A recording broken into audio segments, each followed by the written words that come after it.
ನಿಮಗೆ ಗೊತ್ತಾ, ಈ ಸಣ್ಣದಾಗಿರುವಂಥ ಬೀಜ ನಿಮ್ಮ ಡೈಜೆಷನ್ನ ಇಂಪ್ರೂವ್ ಮಾಡುತ್ತೆ, ಹಾರ್ಟ್ ಹೆಲ್ತ್ನ ಸಪೋರ್ಟ್ ಮಾಡುತ್ತೆ ಆ್ಯಂಡ್ ನಿಮ್ಮ ಸ್ಕಿನ್ ಕೂಡ ಗ್ಲೋ ಮಾಡುತ್ತೆ ಅಂತ.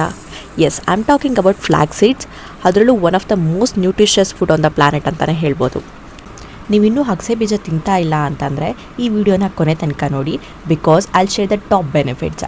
ಆ್ಯಂಡ್ ಅಷ್ಟೇ ಅಲ್ಲದೆ ಹೇಗೆ ಕನ್ಸ್ಯೂಮ್ ಮಾಡಬೇಕು ಕರೆಕ್ಟಾಗಿ ಆ್ಯಂಡ್ ಮೋಸ್ಟ್ ಇಂಪಾರ್ಟೆಂಟ್ ಮಿಸ್ಟೇಕ್ಸ್ ನೀವು ಏನು ಅವಾಯ್ಡ್ ಮಾಡಬೇಕು ಅಂತ ಕೂಡ ಹೇಳ್ತೀನಂತೆ. Hello everyone, welcome back to my channel. ನಾನಿವತ್ತು ಫ್ಲ್ಯಾಕ್ ಸೀಡ್ಸ್ ಅಂದರೆ ಅಗಸೆ ಬೀಜದ ಬಗ್ಗೆ ಮಾತಾಡ್ತಾ ಇದ್ದೀನಿ. ಇದು ನೋಡೋಕ್ಕೆ ಬ್ರೌನ್ ಕಲರ್ ಕಾಣಿಸುತ್ತೆ and these are pack with nutrients.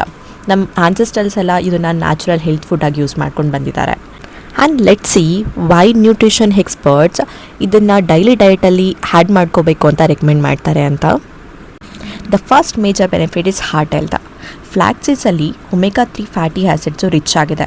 ಅದರಲ್ಲೂ ಆಲ್ಫಾ ಲಿನೋಲಿಕ್ ಆ್ಯಸಿಡ್ ಅನ್ನೋವಂಥದ್ದು ಜಾಸ್ತಿ ಇದೆ. ಒಮೆಗಾ 3 ಏನು ಮಾಡುತ್ತೆ ಅಂತಂದರೆ ಇನ್ಫ್ಲಮೇಷನ್ನ ಕಡಿಮೆ ಮಾಡಿ ಹೆಲ್ತಿ ಬ್ಲಡ್ ಸರ್ಕ್ಯುಲೇಷನ್ಗೆ ಸಪೋರ್ಟ್ ಮಾಡುತ್ತೆ. ನಾವು ರೆಗ್ಯುಲರಾಗಿ ಕನ್ಸೂಮ್ ಮಾಡೋದ್ರಿಂದ ಹೆಲ್ತಿ ಕೊಲೆಸ್ಟ್ರಾಲ್ ಲೆವೆಲ್ನ ಮೇಂಟೈನ್ ಮಾಡಿ ಓವರ್ ಆಲ್ ಕಾರ್ಡಿಯೋವಾಸ್ಕ್ಯುಲರ್ ಹೆಲ್ತ್ನ ಸಪೋರ್ಟ್ ಮಾಡುತ್ತೆ. A healthy heart means healthier life ಅಲ್ವಾ. ಸೆಕೆಂಡ್ ಬೆನಿಫಿಟ್ ಏನು ಅಂತಂದರೆ ಇಟ್ ಇಂಪ್ರೂವ್ಸ್ ಡೈಜೆಷನ್. ಯಾಕೆ ಅಂತಂದರೆ flax seeds excellent source of dietary fibre ಆಗಿದೆ. ಫೈಬರ್ ಜಾಸ್ತಿ ಇರೋದ್ರಿಂದ ನಮ್ಮ ಡೈಜೆಸ್ಟಿವ್ ಸಿಸ್ಟಮ್ ಹೆಲ್ತ್ನ ಚೆನ್ನಾಗಿಟ್ಕೊಳ್ಳುತ್ತೆ. ಅಷ್ಟೇ ಅಲ್ಲದೆ ಅಂತ ರೆಗ್ಯುಲರ್ ಬೋವಲ್ ಮೂಮೆಂಟ್ಸ್ ಕೂಡ ಪ್ರಮೋಟ್ ಮಾಡುತ್ತೆ. ನೀವು ಏನಾದರೂ ಅವಾಗವಾಗ ಕಾನ್ಸ್ಟಿಪೇಷನ್ ಆಗಿದೆ ಅಥವಾ ಡೈಜೆಸ್ಟಿವ್ ಡಿಸ್ಕಂಫರ್ಟ್ ಆಗಿದೆ ಅಂದಾಗ ನೀವು ಫ್ಲ್ಯಾಕ್ ಸೀಡ್ಸ್ನ ನಿಮ್ಮ ಡಯಟಲ್ಲಿ ಯೂಸ್ ಮಾಡೋದ್ರಿಂದ ನಿಮ್ಮ ಗಟ್ ಹೆಲ್ತ್ ನ್ಯಾಚುರಲಾಗಿ ಇಂಪ್ರೂವ್ ಆಗುತ್ತೆ. ನಮಗೆಲ್ಲ ಗೊತ್ತು ಗಟ್ ಹೆಲ್ತ್ ಇಷ್ಟು ಇಂಪಾರ್ಟೆಂಟ್ ಅಂತ.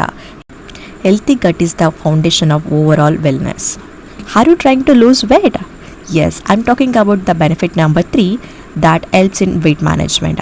Flax seeds can be the great addition to your diet. Fibre ಜಾಸ್ತಿ ಇರೋದ್ರಿಂದ ಫ್ಲ್ಯಾಕ್ ಸೀಡ್ಸಲ್ಲಿ ನೀವು ತಿಂದಾಗ ಫುಲ್ನೆಸ್ ಅನಿಸುತ್ತೆ, ಅಂದರೆ ತುಂಬ ಬೇಗ ಹಸ್ವಾಗಲ್ಲ. ಹಾಗಾಗಿ ಅನ್ನೆಸೆಸರಿ ಸ್ನ್ಯಾಕ್ ಮಾಡೋದು ಅಥವಾ ಜಾಸ್ತಿ ತಿನ್ನೋದನ್ನು ಕಡಿಮೆ ಮಾಡುತ್ತೆ. ಇದನ್ನು ನೀವು ಬ್ಯಾಲೆನ್ಸ್ ಡಯಟ್ ಜೊತೆ ಮತ್ತು ಎಕ್ಸಸೈಸ್ ಜೊತೆ ಕಂಬೈನ್ ಮಾಡಿದ್ರೆ flax seeds can support your weight management journey definitely. Everyone wants healthier skin and stronger hair alva. Then I'm talking about the benefit number 4 that is good for skin and hair. Flax seeds ಅಲ್ಲಿ healthy fats ಇದೆ and anti accidents ಇದೆ. So ಇದು ನಮ್ಮ ಬಾಡಿನ ಇನ್ಸೈಡಿಂದ nourish ಮಾಡುತ್ತೆ. ನಿಮ್ಮ ಡಯಟಲ್ಲಿ ರೆಗ್ಯುಲರಾಗಿ ಇದನ್ನು ಇನ್ಕ್ಲೂಡ್ ಮಾಡ್ಕೊಂಡು ಹೋದರೆ ಎಷ್ಟೋ ಜನಕ್ಕೆ notice improved skin texture and shinier hair. Beauty really start from the inside. Benefit number 5 is rich in antioxidants. Flax ಸೀಡ್ಸಲ್ಲಿ ಒಂದು ಪವರ್ಫುಲ್ ಕಾಂಪೌಂಡ್ ಇದೆ. ಅದನ್ನು ಏನಂತ ಕರೀತಾರೆ ಅಂದರೆ ಲಿಗ್ನಾನ್ಸ್ ಅಂತ ಕರೀತಾರೆ. ಲಿಗ್ನಾನ್ಸ್ ಅಂತಂದರೆ ಆಂಟಿ ಆಕ್ಸಿಡೆಂಟ್ಸ್. ಈ ಲಿಗ್ನಾನ್ಸ್ ಏನು ಮಾಡುತ್ತೆ ಅಂತಂದರೆ ಬಾಡಿ ಸೆಲ್ಸ್ನ ಪ್ರೊಟೆಕ್ಟ್ ಮಾಡುತ್ತೆ ಆಕ್ಸಿಡೇಟಿವ್ ಸ್ಟ್ರೆಸ್ಸಿಂದ. ನಮ್ಮ ಓವರ್ ಆಲ್ ಹೆಲ್ತ್ ಮತ್ತು ವೆಲ್ನೆಸ್ನ ಸಪೋರ್ಟ್ ಮಾಡೋಕ್ಕೆ ಈ ಆ್ಯಂಟಿ ಆಕ್ಸಿಡೆಂಟ್ಸು ತುಂಬ ಪ್ರಾಮುಖ್ಯವಾದ ಪಾತ್ರವನ್ನು ವಹಿಸುತ್ತೆ. ಯಾರಿಗಾದರೂ ಡಯಾಬಿಟಿಸ್ ಇದೆ ಅಥವಾ ಬ್ಲಡ್ ಶುಗರ್ ಕಂಟ್ರೋಲ್ ಆಗಬೇಕು ಅಂತ ಅಂತಿದ್ರೆ I'm talking about the benefit 6 that supports blood sugar control. Fibre ಇರೋದ್ರಿಂದ ಫ್ಲ್ಯಾಕ್ ಸೀಡ್ಸಲ್ಲಿ ಸ್ಲೋ ಆಗಿ ಡೈಜೆಷನ್ ಮಾಡೋಕ್ಕೆ ಹೆಲ್ಪ್ ಮಾಡುತ್ತೆ. ಅಷ್ಟೇ ಅಲ್ಲದೆ ಸ್ಟೇಬಲ್ ಎನರ್ಜಿ ಲೆವೆಲ್ನ ಮೇಂಟೈನ್ ಮಾಡುತ್ತೆ. ಫ್ಲ್ಯಾಕ್ ಸೀಡ್ಸನ್ನು ನಿಮ್ಮ ಹೆಲ್ತಿ ಡಯಟಲ್ಲಿ ಯೂಸ್ ಮಾಡೋದ್ರಿಂದ it helps in avoiding sudden spikes and crashes in blood sugar. ನಿಮ್ಗೆ ಅನಿಸ್ತಿಲ್ವಾ this is a smart addition to the balanced meal ಅಂತ? ಇಷ್ಟೊತ್ತರ ನಾನು ಬೆನಿಫಿಟ್ಸ್ ಬಗ್ಗೆನೇ ಮಾತಾಡ್ತಿದ್ದ, ಆ ಥರ ಆಗುತ್ತೆ ಈ ಥರ ಆಗುತ್ತೆ ಅಂತ ನಿಮಗೆಲ್ಲ ಅನಿಸಿರುತ್ತಲ್ವಾ?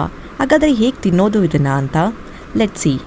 How should we eat flax seeds then? Flax seeds ನಾವು ತಿಂದಾಗ ಅಬ್ಸರ್ವೇಷನ್ ಚೆನ್ನಾಗಾಗಬೇಕು ಅಂತಂದರೆ ಇದನ್ನು ಸ್ವಲ್ಪ ಲೈಟಾಗಿ ರೋಸ್ಟ್ ಮಾಡಬೇಕಾಗತ್ತೆ. ರೋಸ್ಟ್ ಮಾಡಿ ಇದನ್ನು ಗ್ರೈಂಡ್ ಮಾಡಿ ಪೌಡ್ರ್ ಮಾಡಿಟ್ಕೋಬೇಕು. ಪೌಡ್ರು ಮಾಡ್ಕೋವಾಗ ಬರೀ ಪೌಡ್ರು ಚೆನ್ನಾಗಿರಲ್ಲ ಅಂತಾಗ ನೀವು ಚಟ್ನಿ ಪುಡಿ ಎಲ್ಲ ಗೊತ್ತಲ್ವ, ಆ ಥರ ಕೂಡ ಮಾಡ್ಕೊಂಡು ತಿನ್ಬೋದು. ಅಥವಾ ನೀವು ಬರೀ ರೋಸ್ಟ್ ಮಾಡಿರೋವಂಥ ಫ್ಲ್ಯಾಕ್ ಸೀಡ್ಸ್ನ ಕೂಡ ಸ್ಮೂತೀಸಲ್ಲಿ ಹಾಕ್ಕೊಂಡು ಅಥವಾ ಸಲಾಡ್ಸ್ ಈ ಥರ ಕೂಡ ತಿನ್ಬೋದು. ನೀವು ಮಾಡಿಟ್ಕೊಂಡಿದ್ದ ಪೌಡರ್ನ ಕರ್ಡ್ ಅಥವಾ ಯೋಗರ್ಟ್ ಜೊತೆ ಅಥವಾ ಚಪಾತಿ ಮಾಡಿದಾಗ ಡೋ ಇರುತ್ತಲ್ವ, ಕಲಿಸ್ಬೇಕಾದ್ರೆ ಹಾಕ್ಬಿಟ್ಟು ಚಪಾತಿ ಮಾಡ್ಕೊಂಡು ತಿನ್ಬೋದು. ಅಥವಾ ಪ್ರೋಟೀನ್ ಶೇಕಲ್ಲಿ ಮಿಕ್ಸ್ ಮಾಡ್ಕೊಂಡು ಕೂಡ ಕುಡಿಬೋದು. Generally 1 or 2 tablespoons per day is enough for most adults, and please don't forget to drink enough water. Benefits ತಿಳ್ಕೊಂಡ್ರಿ, ಯಾವ್ಯಾವ ಥರ ಕನ್ಸ್ಯೂಮ್ ಮಾಡೋದು ಅಂತ ಕೂಡ ತಿಳ್ಕೊಂಡ್ರಿ. ಬಟ್ ದ ಮೋಸ್ಟ್ ಇಂಪಾರ್ಟೆಂಟ್ ಏನಂತಂದರೆ ಏನು ಮಿಸ್ಟೇಕ್ ಮಾಡಬಾರ್ದು ಅಂತ. ನೀವು ಇದನ್ನು ಲಾರ್ಜ್ ಅಮೌಂಟಲ್ಲಿ ಒಂದ್ಸತಿ ಕನ್ಸ್ಯೂಮ್ ಮಾಡಿದ್ರೆ ಅದರಿಂದ ಸೈಡ್ ಎಫೆಕ್ಟ್ಸ್ ಜಾಸ್ತಿ ಆಗುತ್ತೆ.